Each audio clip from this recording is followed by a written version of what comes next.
पाकिस्तान और उर्दन के ताल्लुकात में नया संग मील। शाह अब्दुल्ला दोम का पाकिस्तान का तारीखी दौरा। वज़ीर आज़म शहबाज शरीफ से मुलाकात। फील्ड मार्शल सैयद आसिम मुनीर, नायब वज़ीर आज़म इसहाक डार और वफाकी काबीना के अरकान भी शरीक। बाहमी स्ट्रेटेजिक और इक़्तिसादी ताल्लुकात को वुसअत देने पर इत्तिफाक। इलाकाई और बैनुल-अक़वामी फोरम्स पर मुश्तरका मौक़िफ़ अपनाने और बाहमी ताउन बढ़ाने का इरादा। तिजारत, सरमायाकारी, तालीम, दिफा समेत मुख्तलिफ शोबों में मुफाहमत की याददाश्तों का तबादला। वज़ीर आज़म ने शाह अब्दुल्ला दोम को अफ़गानिस्तान और भारत से मुतालिक उमूर पर एतमाद में लिया। मोअज़्ज़ज़ मेहमान का ख़ित्ते में अमन इस्तेहकाम बरकरार रखने के लिए पाकिस्तान के कलीदी किरदार का एतराफ़। गजा से फ़लस्तीनियों का इनखिला किसी सूरत कबूल नहीं, दोनों रहनुमाओं का इत्तिफाक। वज़ीर आज़म हाउस पहुँचने पर शाह अब्दुल्ला को गार्ड ऑफ ऑनर पेश। शहबाज शरीफ ने शाही मेहमान का काबीना अरकान से तारुफ करवाया। इससे कबल एयरपोर्ट पहुँचने पर सदर ममलकत और वज़ीर आज़म ने उर्दन के बादशाह का इस्तकबाल किया। पाकिस्तानी फ़ज़ाई हुदूद में आमद पर पाक फ़ज़ाइया के तैयारों ने शाही तैयारे को हिफाजती हसार फराहम किया।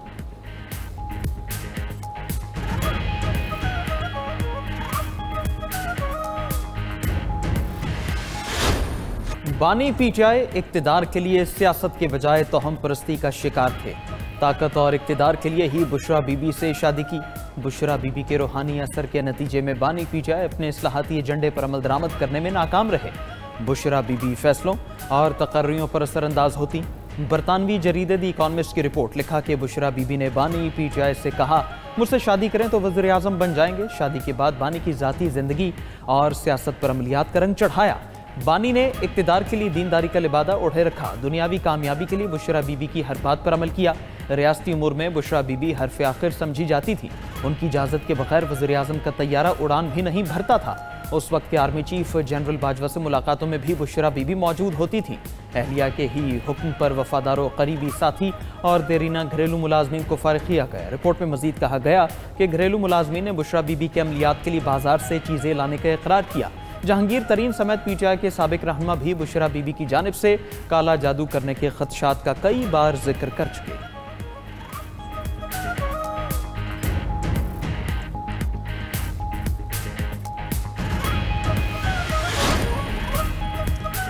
चेयरमैन पीटीआई बैरिस्टर गौहर ने बुशरा बीबी से मुताल्लिक आर्टिकल को स्पॉन्सर्ड करार दे दिया। बानी और बुशरा बीबी से इजाज़त लेकर बरतानवी जरीदे के खिलाफ कानूनी कार्रवाई करने का ऐलान।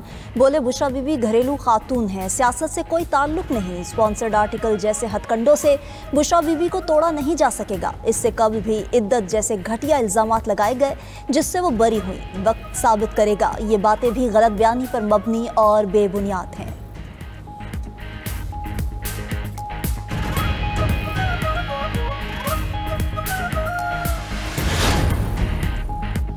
वज़ीर दिफा ख्वाजा आसिफ का पीटीआई को फौरी अदालत से रुजू करने का मशवरा। बोले, द इकॉनमिस्ट कोई आम जरीदा नहीं, मुस्तनद अखबार है, गलत खबर नहीं देता। बुशरा बीबी से मुतालिक आर्टिकल पर पीटीआई को अदालत जाना चाहिए। वो न गई तो सबूत सामने लाने के लिए मैं चला जाऊंगा। ख्वाजा आसिफ ने मजीद कहा, 27वीं तरमीम के जरिए अदलिया को खुद मुख्तार किया गया। जो जजेस इस्तीफे दे रहे हैं वो जानते हैं उनका तबादला हो जाएगा। आखिर जजेस एक ही बेंच और अदालत में क्यों रहना चाहते हैं?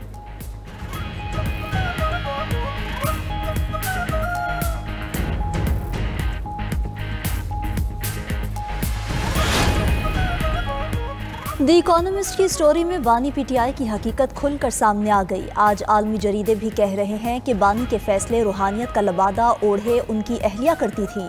अब पीटीआई के पास इल्ज़ाम तराशी के सिवा कोई जवाब नहीं।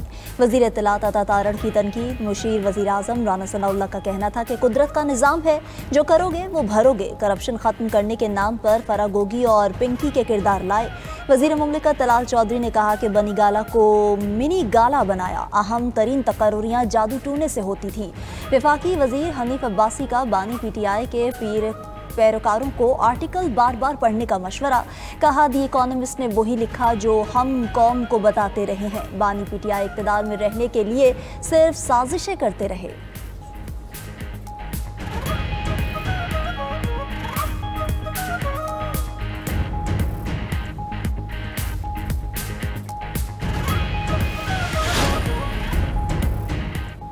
हैदराबाद के इलाके लतीफ़ाबाद में पटाखे बनाने वाली फैक्ट्री में धमाका, 6 अफराद जहाँ बहक, 7 जख्मी, 5 अफराद की हालत तशवीशनाक है। रेस्क्यू टीम्स, पुलिस और रेंजर्स ने इमदादी कामों में हिस्सा लिया।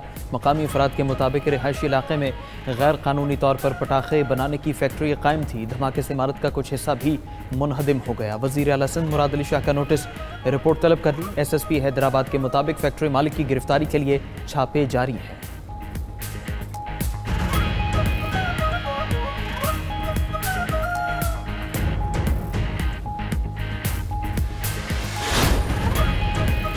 फील्ड मार्शल सैयद आसिम मुनीर ने वाज़ेह पैगाम दिया कि दहशतगर्दी पर कोई समझौता नहीं होगा। दहशतगर्दी खत्म करने के लिए कबायली अमायदीन के ताउन की ज़रूरत है।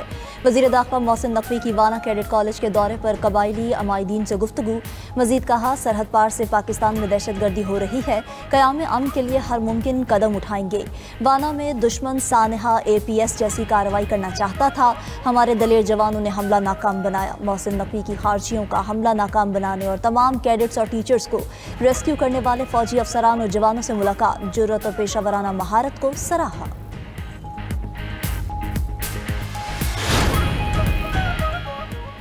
बानी पीटीआई के साथ बनी गाला में जितनी मुलाकातें हुई, एक मीटिंग में भी बुशरा बीबी को नहीं देखा। जहां तक मुशावरत की बात है, हर शख्स अपनी शरीके हयात से मशवरा करता ही है। रहनुमा पीटीआई अली मोहम्मद खान का कहना है, बानी पीटीआई के नाक़िदीन को अवाम ने 8 फरवरी को जवाब दे दिया था। हमें बतौर अपोजिशन पार्लियामेंट में अपना मजबूत रोल प्ले करना होगा।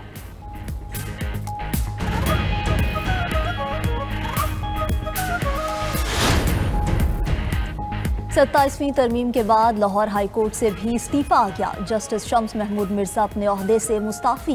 इस्तीफा सदर मुमलिकत आसिफ जरदारी को भिजवा दिया। मतन में लिखा, 27वीं आईनी तरमीम के बाद बतौर जज काम नहीं कर सकता, ओहदे से मुस्ताफी होता हूँ। जस्टिस शम्स महमूद मिर्जा 22 मार्च 2014 को हाई कोर्ट के जज मुकर्रर हुए। सीनियरिटी के एतबार से 5वें नंबर पर थे। मार्च 2028 में रिटायर होना था।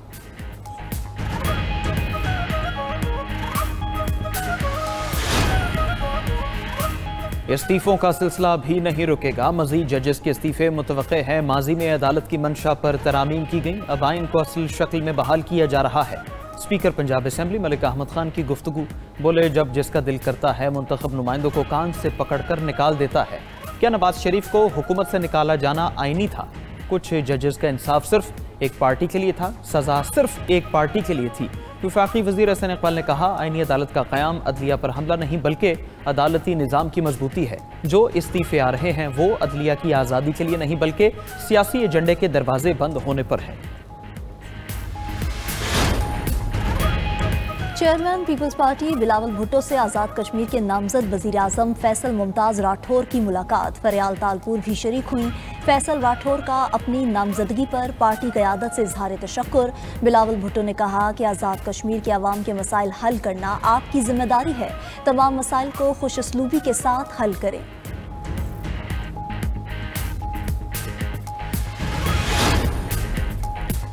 पीटीआई रहनुमा मोहन्नस इलाही को बड़ा रिलीफ मिल गया। ज़राए के मुताबिक इंटरपोल ने मोहन्नस इलाही के खिलाफ 2 साल से जारी तहकीकात बंद कर दी।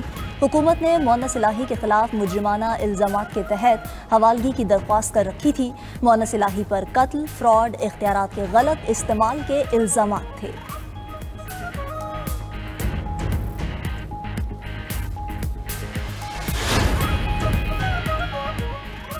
बानी पीटीआई की बहन अलीमा खान की पंजाब में जायदादों की छानबीन। बोर्ड ऑफ रेवेन्यू पंजाब के डिप्टी कमिश्नर्स को मुरासले जारी। अलीमा खान के नाम मनकूला, गैर मनकूला और ज़रई ज़मीन की तफसीलात तलब। रिपोर्ट अदालत में जमा कराई जाएगी।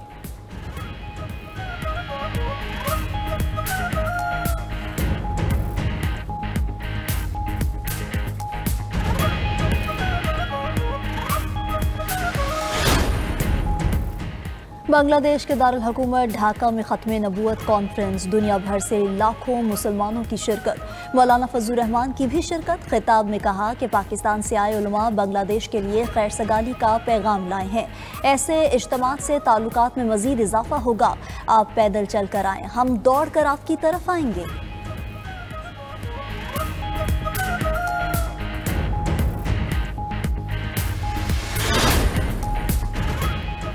मुल्क के मैदानी और बालाई इलाकों में मौसम खुश्क, सर्दी की शिद्दत में इजाफा हो गया। खैबर पख्तूनख्वा के बालाई इलाकों में सर्द हवाओं ने मौसम ठंडा ठार कर दिया। चित्राल और दीर में दर्जा हरारत नुक्ता इंजमा तक गिर गया। पहाड़ों पर फैली सफेदी और ठंडे मौसम का लुत्फ उठाने के लिए सयाह इलाकों का रुख करने लगे।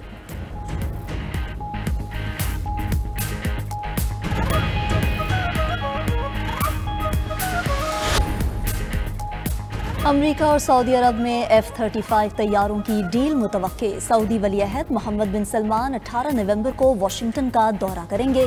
दोनों ममालिक के दरमियान फौजी और इंटेलिजेंस शेयरिंग पर भी बात होगी। पेंटागन सऊदी अरब को 45 F-35 तैयारे देने की मंजूरी दे चुका।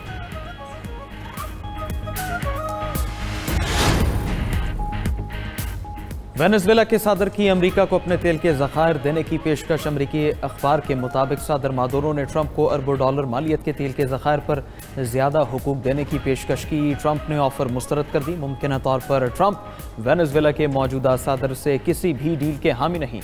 अमेरिकी सदर वाजे कर चुके हैं कि वेनेजुएला के सदर को इक़्तिदार से हटाने के लिए ज़मीनी हमलों का इम्कान मौजूद है।